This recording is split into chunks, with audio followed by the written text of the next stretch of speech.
ہرقل شاہ روم نے ان کے پاس قریش کے قافلے میں ایک آدمی بلانے کو بھیجا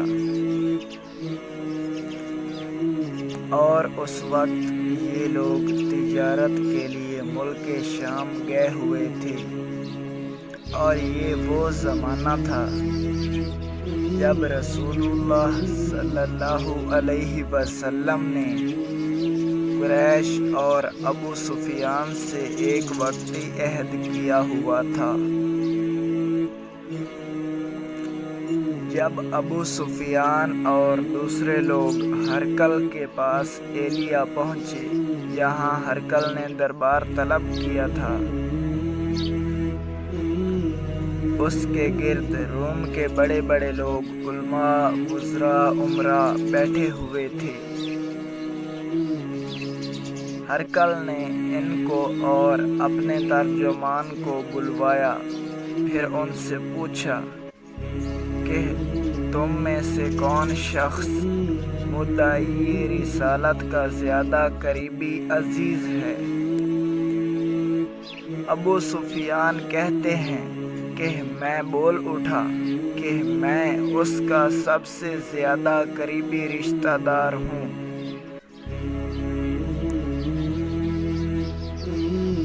یہ سن کر ہرقل نے حکم دیا کہ اس کو یعنی ابو سفیان کو میرے قریب لا کر بٹھاؤ، اور اس کے ساتھیوں کو اس کی پیٹھ کے پیچھے بٹھا دو۔ پھر اپنے ترجمان سے کہا کہ ان لوگوں سے کہہ دو کہ میں ابو سفیان سے اس شخص کے یعنی محمد صلی اللہ علیہ وسلم کے حالات پوچھتا ہوں۔ اگر یہ مجھ سے کسی بات میں جھوٹ بول دے تو تم اس کا جھوٹ ظاہر کر دینا۔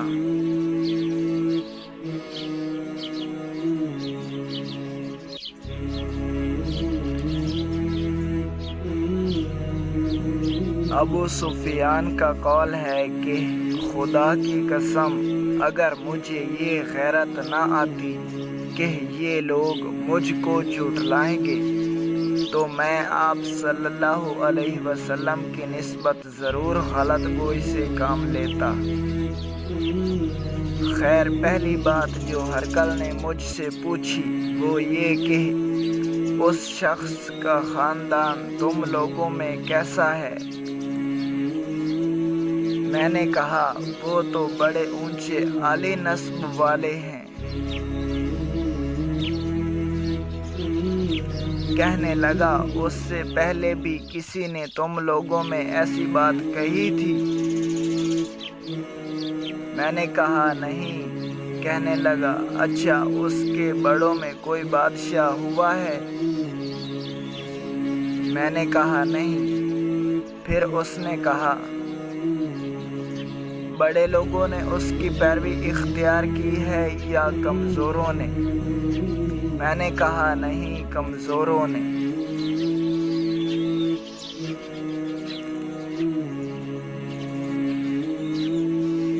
پھر کہنے لگا اس کے تابع دار روز بڑھتے جاتے ہیں یا کوئی ساتھی پھر بھی جاتا ہے؟ میں نے کہا نہیں۔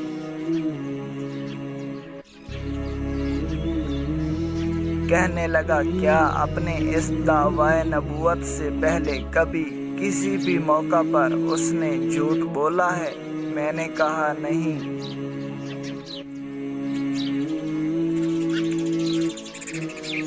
اور اب ہماری اس سے صلح کی ایک مقررہ مدت ٹھہری ہوئی ہے، معلوم نہیں وہ اس میں کیا کرنے والا ہے۔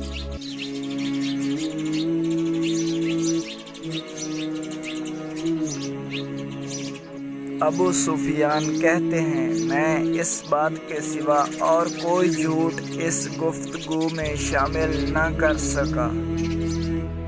ہرقل نے کہا کیا تمہاری اس سے کبھی لڑائی بھی ہوتی ہے؟ میں نے کہا ہاں۔ بولا پھر تمہاری اور اس کی جنگ کا کیا حال ہوتا ہے؟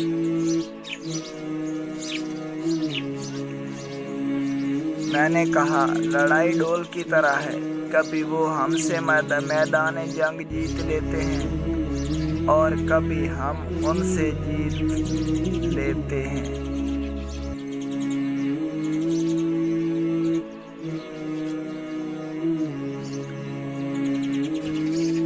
ہرکل نے پوچھا، وہ تمہیں کس بات کا حکم دیتا ہے؟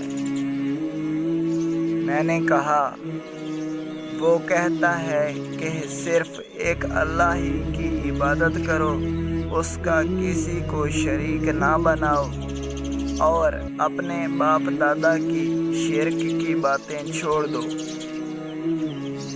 اور ہمیں نماز پڑھنے، سچ بولنے، پرہیزگاری اور صلہ رحمی کا حکم دیتا ہے۔ یہ سب سن کر پھر ہرکل نے اپنے ترجمان سے کہا کہ ابو سفیان سے کہہ دے کہ میں نے تم سے اس کا نسب پوچھا تو تم نے کہا کہ وہ ہم میں عالی نسب ہے، اور پیغمبر اپنی قوم میں عالی نسب ہی بھیجے جایا کرتے ہیں۔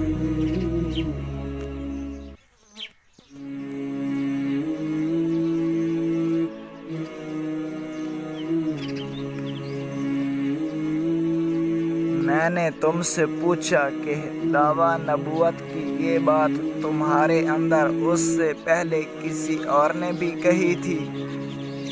تو تم نے جواب دیا کہ نہیں۔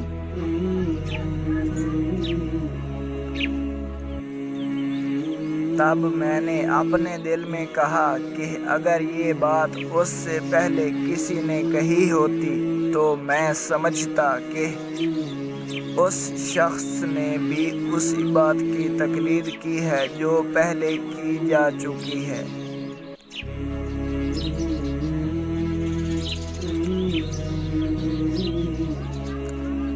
میں نے تم سے پوچھا کہ اس کے بڑوں میں کوئی بادشاہ بھی گزرا ہے؟ تم نے کہا کہ نہیں۔ تو میں نے دل میں کہا کہ ان کے بزرگوں میں سے کوئی بادشاہ ہوا ہوگا تو کہہ دوں گا کہ وہ شخص اس بہانہ اپنے آباء و اجداد کی بادشاہت اور ان کا ملک دوبارہ حاصل کرنا چاہتا ہے۔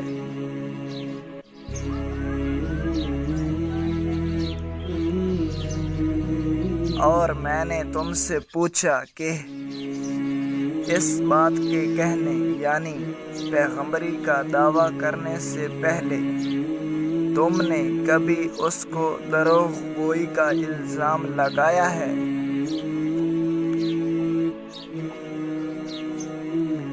تم نے کہا کہ نہیں۔ تو میں نے سمجھ لیا کہ جو شخص آدمیوں کے ساتھ دروغ گوئی سے بچے وہ اللہ کے بارے میں کیسے جھوٹی بات کہہ سکتا ہے۔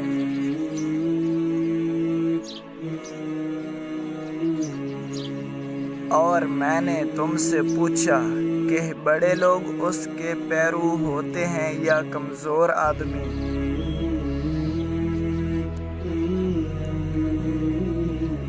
تم نے کہا کمزوروں نے اس کی اتباع کی ہے۔ تو دراصل یہی لوگ پیغمبروں کے متبعین ہوتے ہیں۔ اور میں نے تم سے پوچھا کہ اس کے ساتھی بڑھ رہے ہیں یا کم ہو رہے ہیں؟ تم نے کہا کہ وہ بڑھ رہے ہیں، اور ایمان کی کیفیت یہی ہوتی ہے حتیٰ کہ وہ کامل ہو جاتا ہے۔ اور میں نے تم سے پوچھا کہ آیا کوئی شخص اس کے دین سے ناخوش ہو کر مرتد بھی ہو جاتا ہے؟ تم نے کہا نہیں۔ تو ایمان کی خاصیت بھی یہی ہے، جن کے دلوں میں اس کی مسرت رچ بس جائے وہ اس سے لوٹا نہیں کرتے۔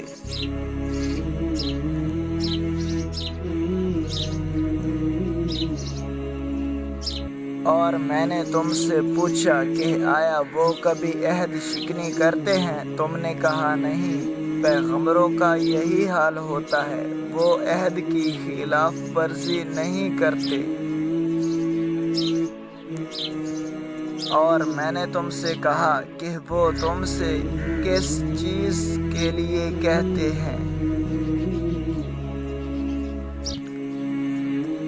تم نے کہا کہ وہ ہمیں حکم دیتے ہیں کہ اللہ کی عبادت کرو، اس کے ساتھ کسی کو شریک نہ ٹھہراؤ، اور تمہیں بتوں کی پرستش سے روکتے ہیں۔ سچ بولنے اور پرہیزگاری کا حکم دیتے ہیں۔